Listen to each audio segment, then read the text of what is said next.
और जैसा आपने बोला कि मैं एग्जीक्यूशन में भी लेकर आ रही हूँ चीज़ें।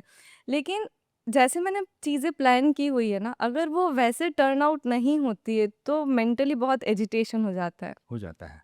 सो what do you think how should we take care of that कि उसका इम्पैक्ट हमारे एग्जीक्यूशन के प्रोसेस पर ना आए? वंडरफुल। कि एग्जीक्यूशन की अगर बात करें हुँ, तो एग्जीक्यूशन न होने की एक ही वजह है, there is no other reason.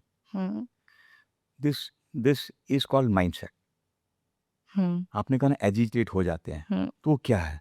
It's a mindset, मन की स्थिति है। हुँ, ठीक है, तो एग्जीक्यूशन नहीं होने की बहुत सारी वजह होती है। They are all mindset, hmm, all mindset. There is a fear of loss, and there is a fear of making mistake, and there is a fear of failure, hmm. And there is a fear of success. Fear of success लोगों में ज़्यादा होता है fear of failure से। What is fear of success? Fear of success is something so amazing. Hmm, सफलता का डर, हुँ, क्योंकि अगर मैं सफल हो गया तो मेरी इतनी सारी जवाबदारियां बढ़ जाएगी। ये बैक ऑफ द माइंड में प्रोसेसिंग चलता है, और क्योंकि मुझे इतनी सारी जवाबदारियां नहीं लेनी है, मेरे अंदर एक फियर ऑफ सक्सेस आएगा जो फियर ऑफ फेलियर से बड़ा है। नहीं तो आपको क्यों लगता है कि एक बिजनेसमैन जो ज़ीरो से काम शुरू करता है, 2, 5, 10, 15, 20, 25 करोड़ करता है, उसके बाद रुक जाता है? हुँ, तो बैक ऑफ द माइंड ये प्रोसेसिंग चल रहा है। हुँ, उसके बैक ऑफ द माइंड ये थॉट्स चल रहा है जो उसको पता भी नहीं है कि इससे ज़्यादा जवाबदारी मैं नहीं ले पाऊंगा, इससे ज़्यादा जवाबदारी मैं हैंडल नहीं कर पाऊंगा। Fear of success fear of failure से बड़ा है, और ज़्यादा लोग फियर ऑफ सक्सेस का शिकार है। ये मेरा पर ये पिछले हमारे पंद्रह कभी कॉन्शियस थॉट्स में नहीं आता है? कॉन्शियस थॉट में नहीं आएगा ना। क्योंकि ऐसा तो मैंने बहुत बार सुना है कि the sole reason that you are not taking action is your fear of failure. That's true. But it's the first time that I am listening कि it's the fear of success. That's true. वो बहुत बड़ा होता है। हुँ, fear of failure से बड़ा होता है वो। फियर ऑफ फेलियर से निकलना आसान है, फियर ऑफ सक्सेस से निकलना उतना आसान नहीं। क्योंकि आपने प्रोसेस ही नहीं किया है उसको कॉन्शियसली। आपको पता ही नहीं है ना कि हमें वो पता एग्जिस्ट नहीं। करता है। हाँ, हुँ, ये तो आपको पता है कि ये एग्जिस्ट करता है। हुँ, ठीक है, तो ये बहुत सारी चीज़ें होती है। Then there is something called procrastination, hmm, also state of mind. State of mind. ठीक है, एक बहुत बड़ी चीज़ होती है जिसको कहते हैं ट्रस्ट। हुँ, ठीक है, ट्रस्ट वो होता है ना, do I trust myself, तभी तो एग्जीक्यूशन आएगा। Hmm, I don't trust myself, execution कैसे आएगा? There is something called as doubts, is something called as negative self talk. बहुत सारी चीज़ें होती है, ये सारी चीज़ें होती है जिसकी वजह से एग्जीक्यूशन नहीं आता, and then I get agitated. Again one more state of mind. Hmm, hmm, so ये जो मेरी किताब है उसके अंदर तो मैंने सिर्फ 9 इश्यूज लिखे हैं। Hmm, I wrote only 9 aspects of the mindset, hmm, जिसकी वजह से एग्जीक्यूशन नहीं आता है। Hmm, but there are many more. Hmm, this are 9 which are easily understandable, hmm, और जो कि मैं बहुत आसानी से लिख सकता था। हुँ, सिर्फ उतने लिखे हैं। तो it is all about a mindset, और कुछ नहीं है। अभी इसको बहुत आसान शब्दों में कहूँगा तो ये समझना और भी आसान, बहुत बहुत बहुत आसान, very common words. You do what you feel like doing, and you will not do what you don't feel like doing.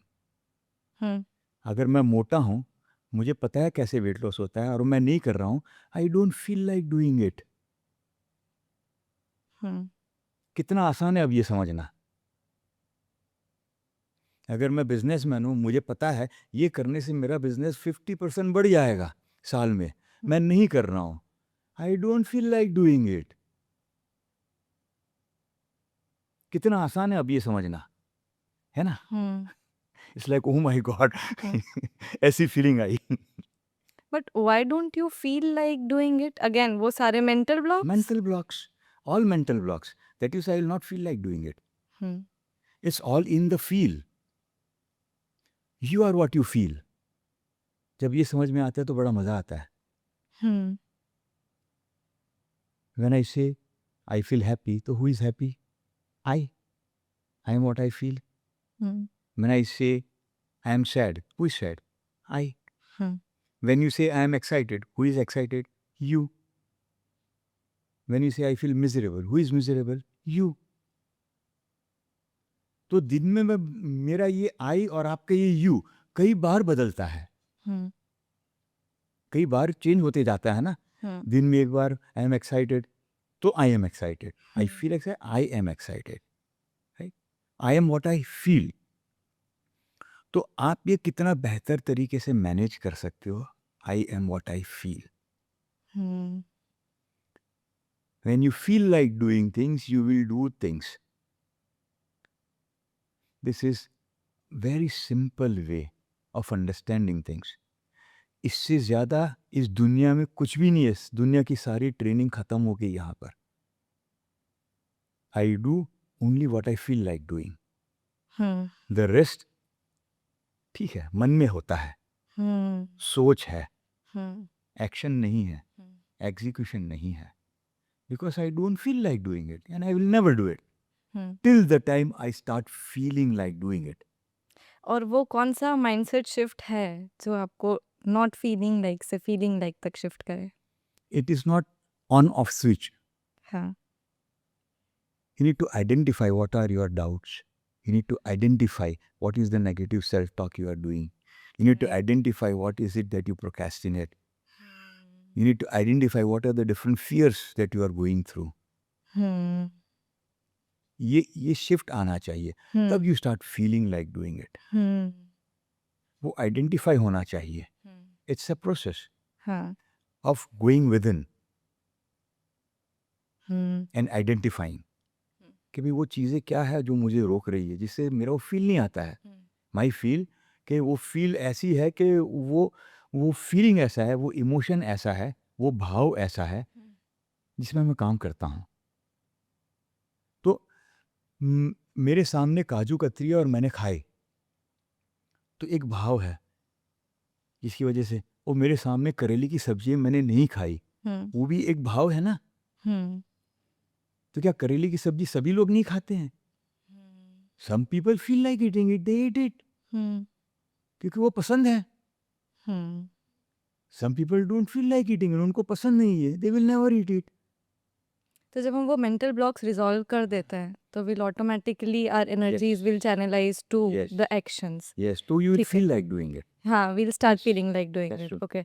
और जब हम एग्जीक्यूशन स्टार्ट करते हैं, लेट्स से मेरा इंडिविजुअल प्लान है, पर्सनल गोल्स है, and I start executing them. Now midway if I have to track that plan, तो मैं कैसे ट्रैक करूँ कि मेरा परफॉर्मेंस हाई है या लेस है? बिकॉज एक तो क्या तरीका होता है कि आप आपके एफर्ट्स के बेसिस पे करो. For example I want to attract customers for some business that I own. ठीक है. तो एक मेट्रिक्स ये हो सकता है कि let's say I am making 100 calls a day, और दूसरा मेट्रिक्स हो सकता है रिजल्ट के बेसिस पे कि I am getting 10 clients converted in a day. तो what can be the most effective strategy for deciding execution metrics? Wonderful. Now this brings me to a very amazing topic. Hmm. You said I have a goal. Hmm. I have a goal. तो गोल तीन तरह के होते हैं. One is a goal जो आपने कहा I have a goal. This is the outcome that I want. All right. Outcome that I Yes. want. Yes. Right? ये मेरा गोल है. तो Understood. इसको कहते हैं आउटकम गोल. Hmm. देखो ये आखिरी नतीजा ये चाहिए, Result. रिजल्ट. Hmm. आउटकम गोल हुआ. Hmm. उसके बाद आता है परफॉर्मेंस गोल, Hmm. कि मेरा परफॉर्मेंस ये लेवल पे होगा Hmm. या मेरा एग्जीक्यूशन ये लेवल पे होगा, Hmm. तो मेरे को आउटकम मिल सकता है, नहीं तो नहीं मिलेगा. Hmm. उसके बाद तीसरा आता है जिसको कहते हैं प्रोसेस गोल. Hmm. अगर मैं इस प्रोसेस से गुजरा Hmm. तो मेरा एग्जीक्यूशन ये लेवल का आएगा, तो मेरा एग्जीक्यूशन ये लेवल का आया तो मेरे को ये नतीजा मिलने वाला है. Hmm. तो आपको ये तीन चीज़ समझ में आनी चाहिए. Hmm. आपने